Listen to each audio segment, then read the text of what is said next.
Hi, and welcome to the CAFMA Connect. I'm your host, Fire Chief Scott Freitag, and with me today, once again, is not John Fenema, the Assistant Chief, who he had an issue with me saying weaseling his way out of doing these things. But we are happy today. We're glad to have Grant Quezada with us. I've gotten to know Grant from going to Founding Fathers. If you haven't been there, you definitely need to be there. We're going to talk about that today. But Grant, welcome to the show. Yeah, thanks for having me on, Scott. It's a pleasure to be here, and I know we have a sound guy running everything in the back, so yeah, hopefully we're the ones messing up and not him. We have our normal producer, Jonah, is gone. Okay. So we have Andrew producing for us, and some of you may remember Andrew. He was on here. He played guitar, sang for us. His uncle played with Buddy Holly. Kind of a cool family history of music and stuff. So cool stuff. But Grant, I mentioned Founding Fathers, but I really want to take a step back because you have a lot of history here in the city of Prescott. I want to thank you first and foremost because you've been a great supporter of the fire service and our law enforcement partners out there. On St. Patrick's Day, you had our Pipes and Drums band play, and we just really appreciate your support. Yeah. Well, very welcome. It's the least I can do to show support to obviously the people that actually make and run this community. So make it happen, keep us safe. So yeah, it was a great time and a great place. So let's start with a little background on you. Mm-hmm. So you grew up in Prescott? Yep. Yeah. So my folks moved here from Southern California when I was about 4 or 5, something like that, and grew up here. Went to Christian Academy. Growing up, and then at Bayou Judd and Granite Mountain, and then Prescott High School. And then after high school kind of took off, moved over to Missouri, Springfield, lived out there for a couple years, and then joined the military. So Missouri, that's where I'm from. We've talked about that. You were on the Springfield side. That's the Missouri part of Missouri. Yeah. It's where people don't know how to say Missouri. Completely different state. Really. Yeah, absolutely. But, I'm fortunate enough when I come to Founding Fathers and get my haircut at John Hancock, Damien is the guy that I go see there. So, hey, if you're needing a haircut, go to John Hancock, ask for Damien. He's fantastic from Springfield. So we get to talk a lot about Missouri things from time to time. Yeah, and I know he just went back there maybe a month ago. So he said went back, visited some friends, but I guess the overall tempo of the town is, not as fondly remembered as I remember it. So right. So what did you do in Springfield?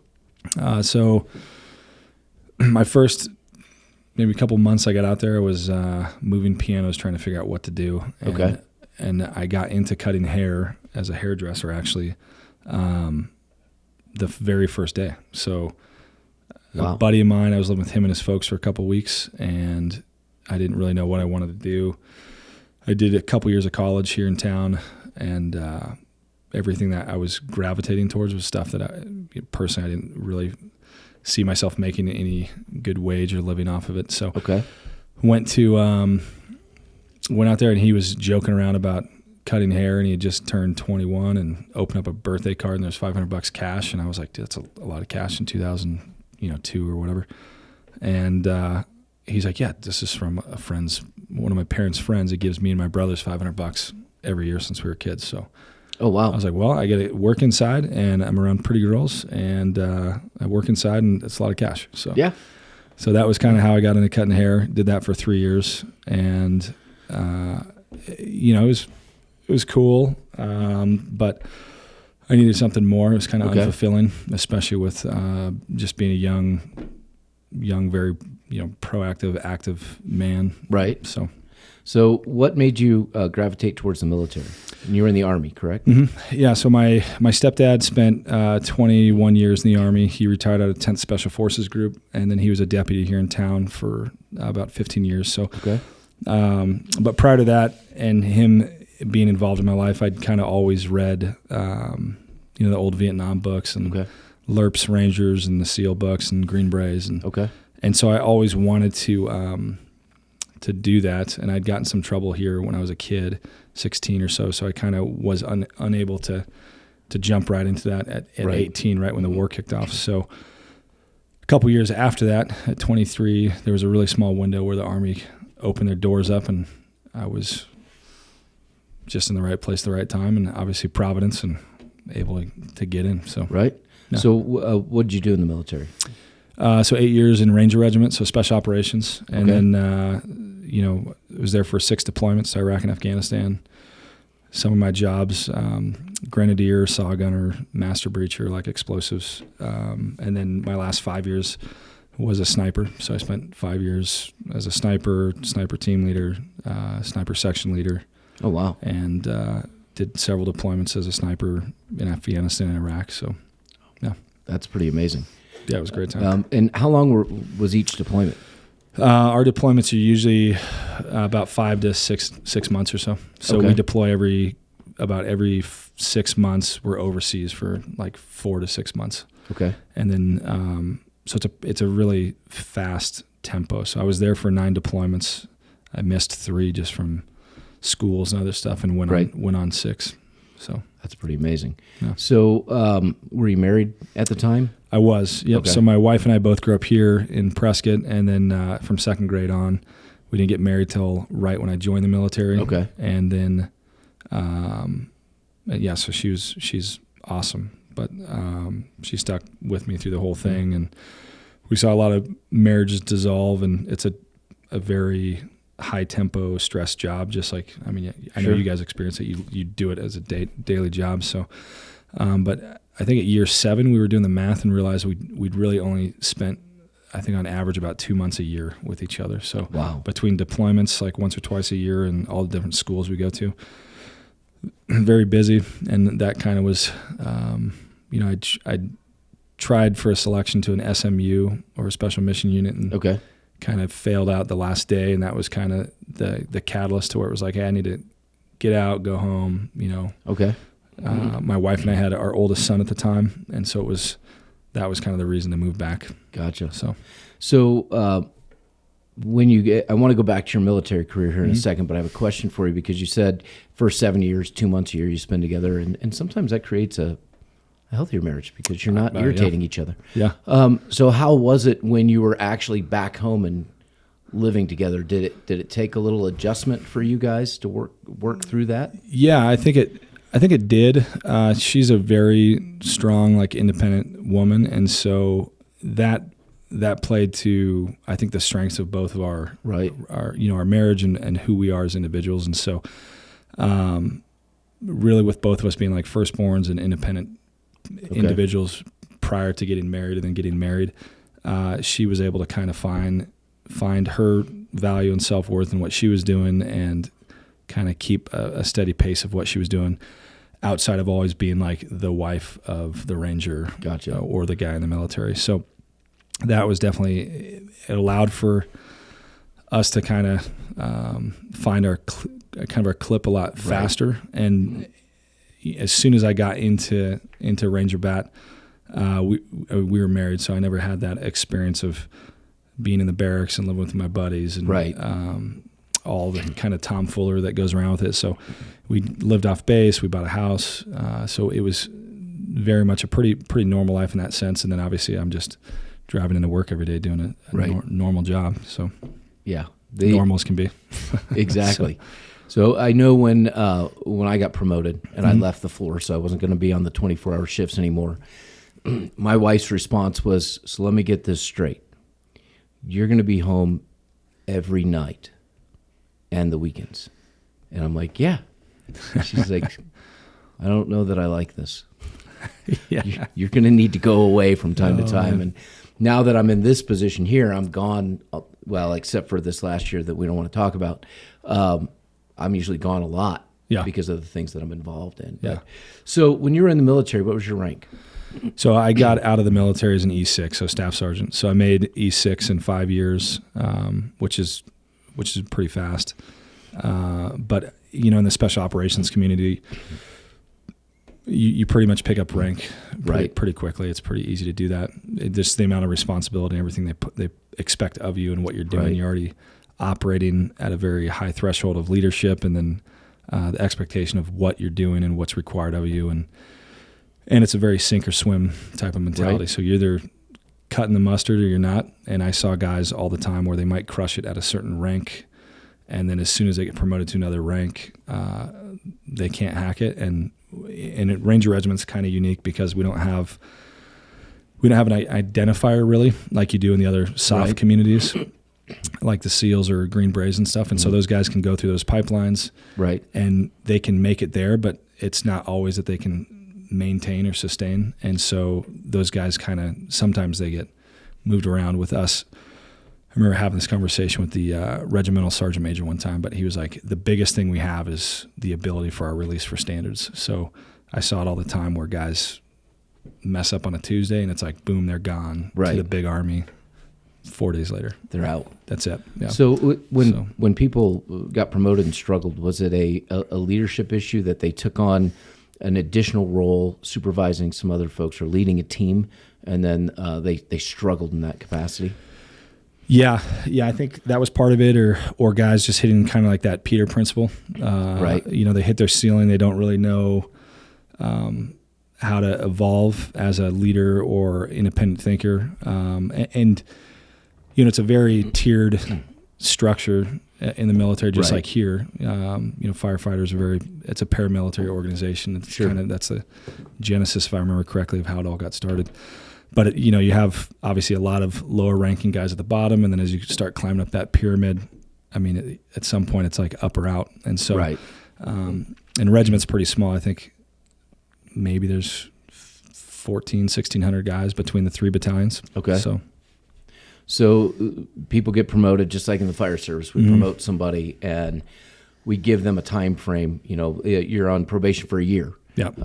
And what we try to talk to them about and teach them, and what we're really looking for is, if you're promoting from firefighter to engineer, there's a leadership role as an engineer. You're riding that second seat to the company officer. You're mentoring the new firefighter or the firefighter that's on the engine, other people that come through. You're also there to support the company officer. And sometimes the go-between. Not all company officers have that leadership ability, and somebody on the crew has to step up, and we look to that engineer.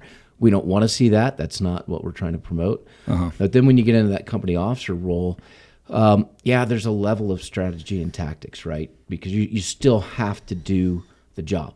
Just like I would assume as a ranger, hey, I'm getting promoted. I still have to be able to handle the weapon. I still have to breach, break, blow stuff up. Yep. But now I'm responsible for people. I'm responsible for leading these men and women into battle or into an emergency scene on the fire side, and ensuring that in those downtimes we're not doing anything to get in trouble, that we're helping people develop. That's what it is. The Army and the military by and large, but the Army is they like to think of themselves or say that they're in the business of leadership development, Right. And that is what Ranger School is. It's a leadership development school. Right. It has no affiliation with Ranger Regiment other than the name, but you have SEALs that go there and Marines and Green Berets and Air Force guys. And so it's a leadership development school. And that is the name of the game, is you develop as an individual and you develop in any type of organization. Right. You're no longer just responsible for yourself. You're responsible for 2 guys or 5 guys or 100 guys. Right. And then it comes down to, it's no longer how well can you execute the task at hand, but how good are you actually developing the people underneath you? Right. How well are you good at, assessing a situation and problems and problem solving on the fly, and whether it's good or bad, hopefully you have enough institutional knowledge and experience to where you can fall back on that, and then at some point you get a little creative and know how to tackle problems a little differently. But that just comes with the years of experience of being in those positions. And then of course, if you're lucky, you're able to be around a few guys where it's just instinctually that's who they are, and and that's where you're just around a pro athlete. That person gets it. It's 1 in a million. And so if you get around those opportunities and those type of men, you're like, it's just amazing. So. And I would guess it's unique in special operations.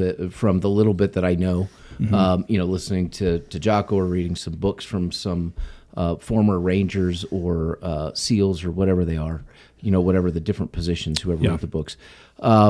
you're dealing with dynamic personalities, people that are strong-willed, type A. We're going to get the job done. This is how this works. Yeah. 100% right. I don't think a lot of individuals in civilian world nowadays understand, or they have no understanding really, and they have no healthy respect of like that type of personality and what that entails when you put a collective team of individuals like that together, and then you expect them to go out and execute a mission or a plan or whatever that might be for the betterment of this community at large, right?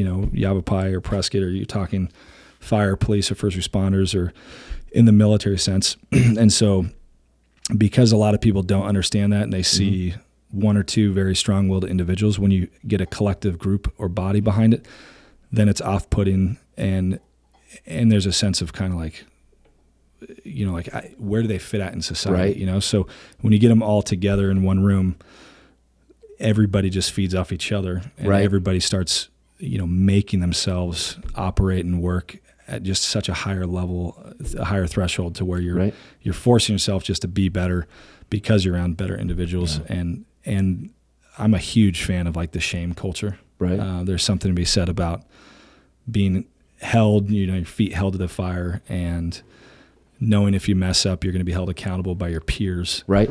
And if you can't hack it, like that's it, you're done. You know, like pack your bags, you're out of here. So no, and that's what we are lacking in a lot of businesses or industry or organizations today is that accountability. And a lot of people say, well, it's the new generation, the Z or whatever it is.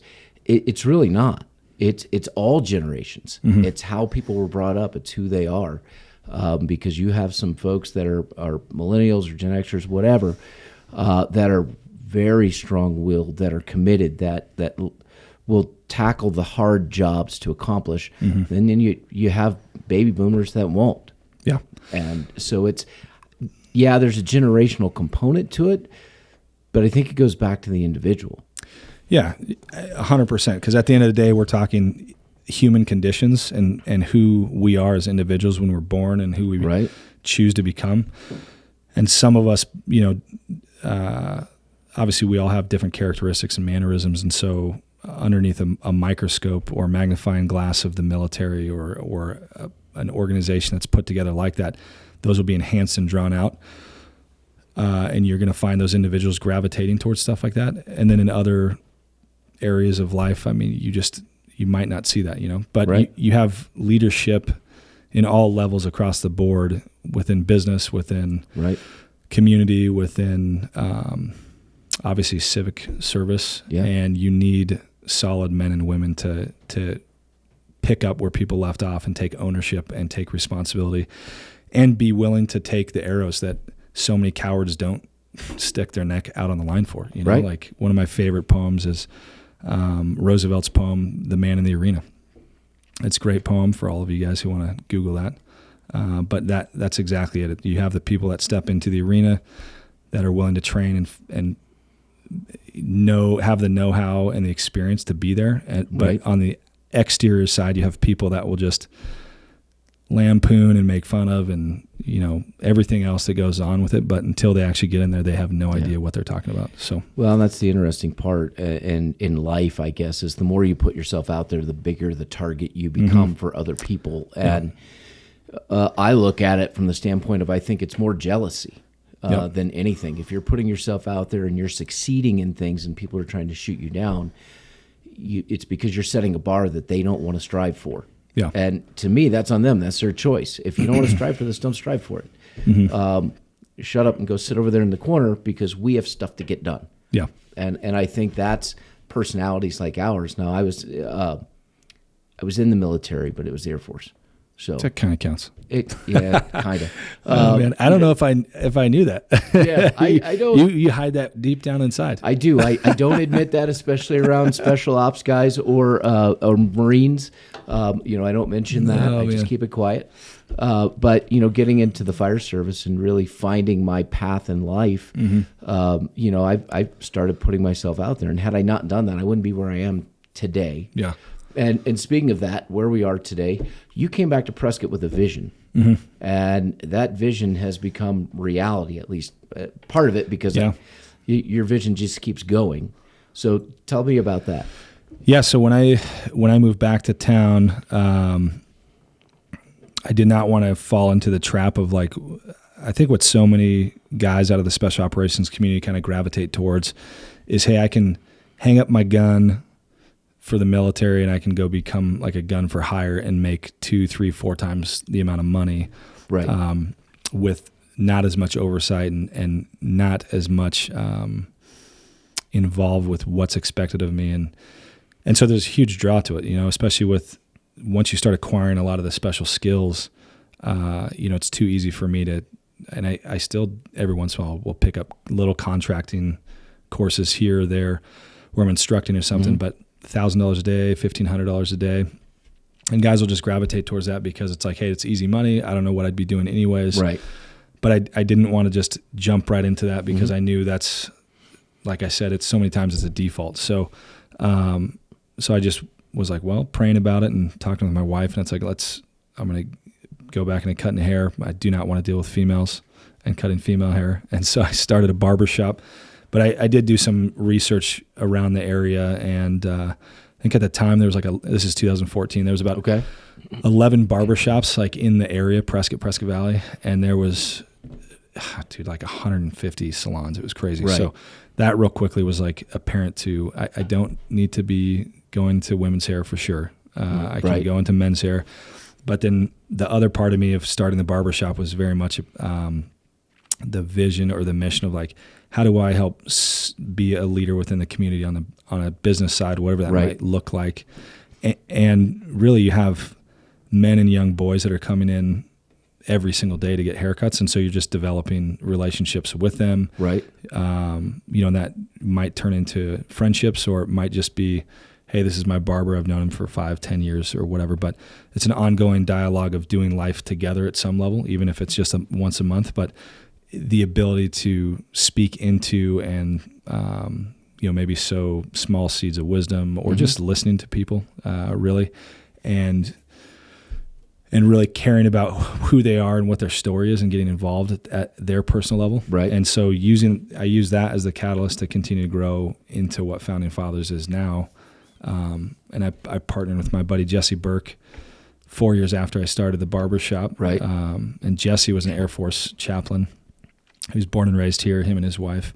And so that's kind of like the genesis of Founding Fathers. Right. So I knew I was going to do a barber shop. My wife and I had talked about doing coffee and beer. And I remember talking to the city about it and kind of shelved it while we were still developing and growing John Hancock. And then Jesse came on board as a consultant. Right. And that guy is just sharp as he's amazing. Strategically, I've never met somebody as smart as that guy. He's unbelievable.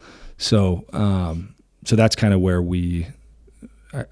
that's where our relationship lies. And kind of our strength is, even though he's a pastor and he deals with people, I kind of bring a lot more the personal side of the big vision, big picture, like relational aspect. And he is very, very good at like behind the scenes, making stuff run and operate. And then we just have a very healthy relationship to where we complement each other well. And it's like, I don't need to step on his toes. And that's then out of that, Founding Fathers. So let's talk about the concept of Founding Fathers, because you've got the name Founding Fathers, and then I've been there. I was there last night, as a matter of fact. Saw you.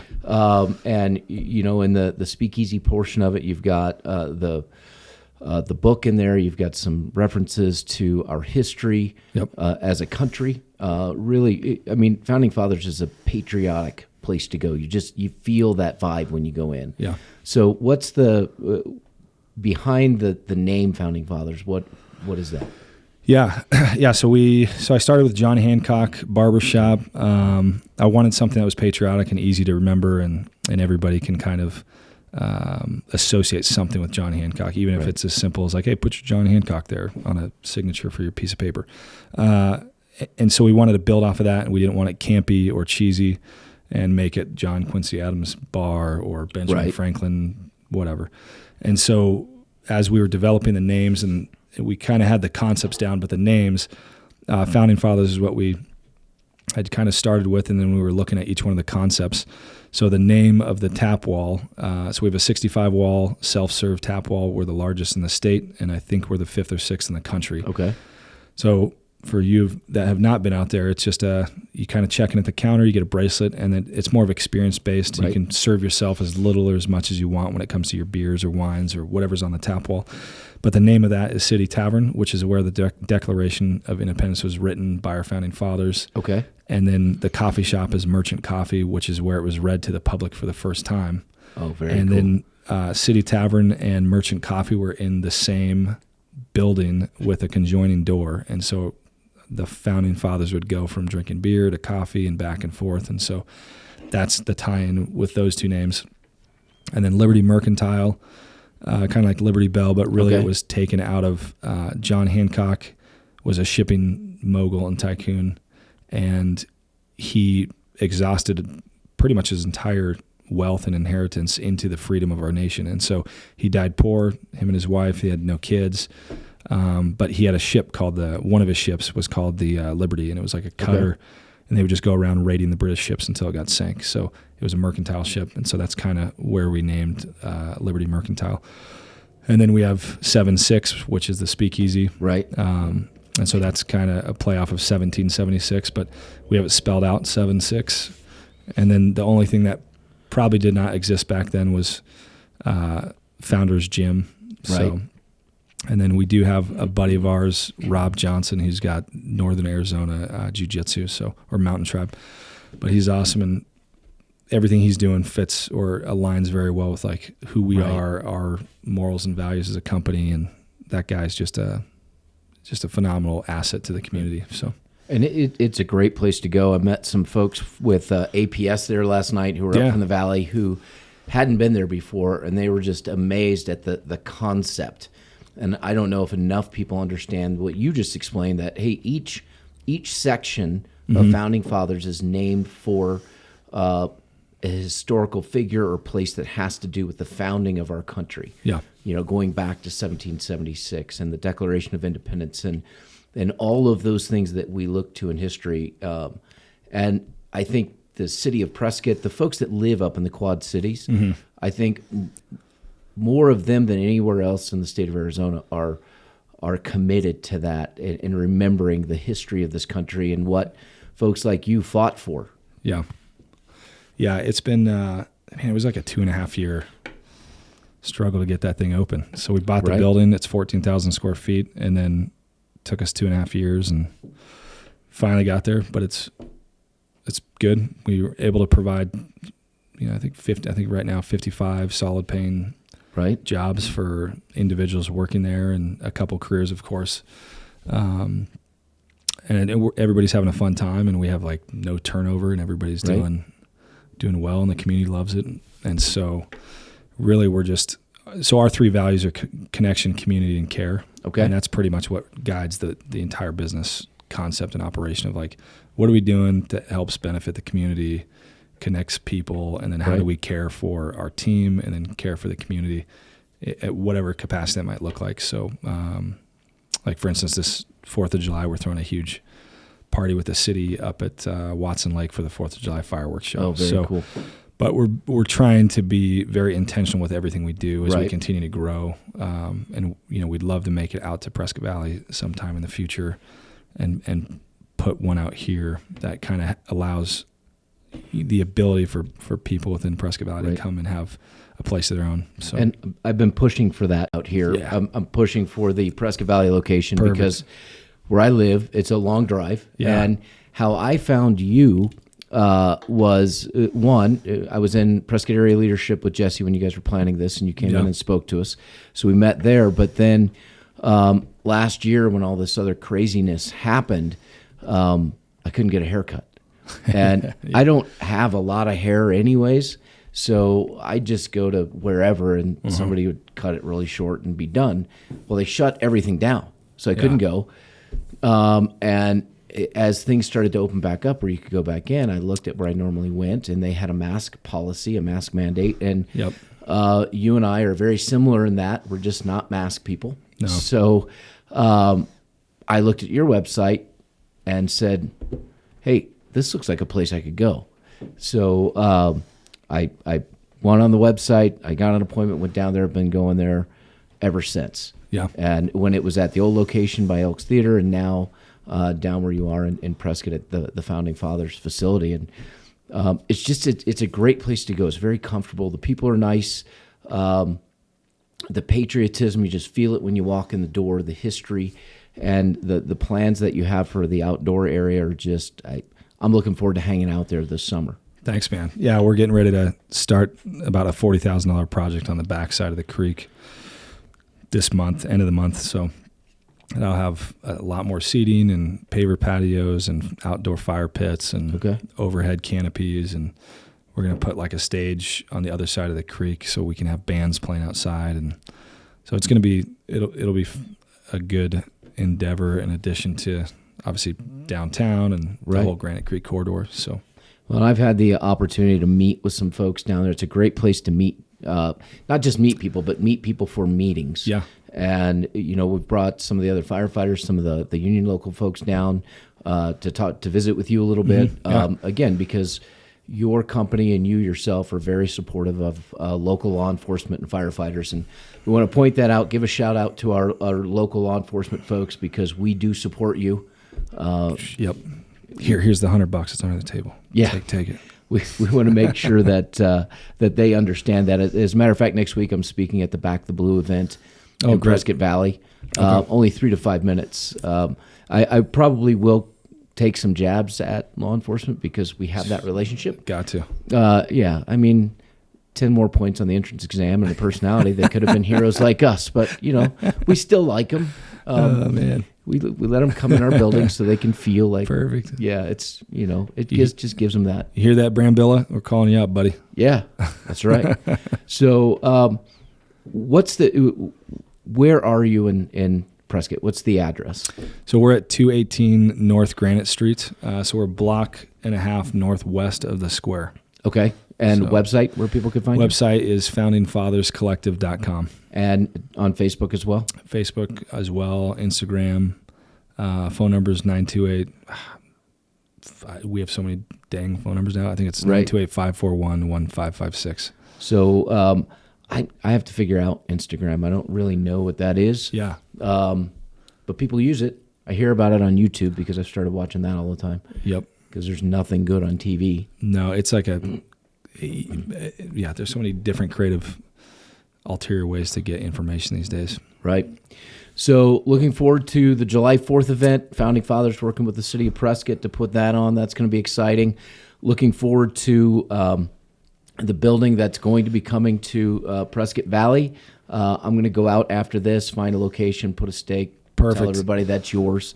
We'll have to talk to Pelguda and the Fanes and everybody else. Oh yeah, so. Yeah. We can talk it out. Yeah. We can talk to Ron. You know what? I need to get Ron on Ron Fane on the podcast because Ron's just a great guy. Oh yeah, to hang out with. Great. A lot of fun. But we've been going for. I know I always get in trouble with our producer. He's like, you need to keep it at 30 minutes or less, and I usually don't listen to him, and I didn't today either. But he's not here, and Andrew has to deal with it, and then John has to edit it, so it's not really not bad. Yeah, 34 is not bad. Yeah. So we appreciate having you on. I'm glad we got you in here to give some of your background because the service to our country, the service to our community, those are big. Those are huge things, and just a shout out, a thank you for everything that you did to help keep us free, help keep our flag flying. Yeah, well, you bet. At least I could do. It really just duty. We should all be in. I think our country would be a lot better if we, I don't want to say mandated, but if the majority of people actually just spent 2 years in service of doing something. Right. We would course correct, I think, pretty quickly. So yeah, people get that sense of duty and honor and service. Uh-huh. And I think you see that in the military, you see it in the fire service, you see it in law enforcement. There's a commitment to serve the community, and it's truly disheartening to see what's happening to law enforcement today. Yeah, it is. Originally from Missouri, the St. Louis area, just saw that the city of St. Louis defunded the police back there. Like the entire police? Yeah, the police force. They defunded a certain percentage of their budget. And when I look at the city of St. Louis, they've been going downhill for years. Yeah. And they usually rank near the top in per capita murders. Uh-huh. So I'm not sure that was the best move. I think there's always the same in the fire service is true for law enforcement, and that's, hey, we always have to look back at the way that we operate, and do we need to make some adjustments? Mm-hmm. That I think that's fair. What's an assessment of us? But just the randomness of that, especially in areas that are already blighted and in trouble, are a problem. And I'm thankful to live in the Quad Cities today, where there is tremendous community and support for our law enforcement officers, and you see it in the street, and we're going to see it next Wednesday, May 12th in the evening here in Prescott Valley. Awesome. Okay. I'll put it down, and hopefully I can make it out there. Yeah. I think the parade starts sometime around 5 or 6, and I know we start the, what do you want to call it? The presentation around 7 o'clock, where everyone will be up and talking about it. So great. Right outside the Civic Center by the police department there.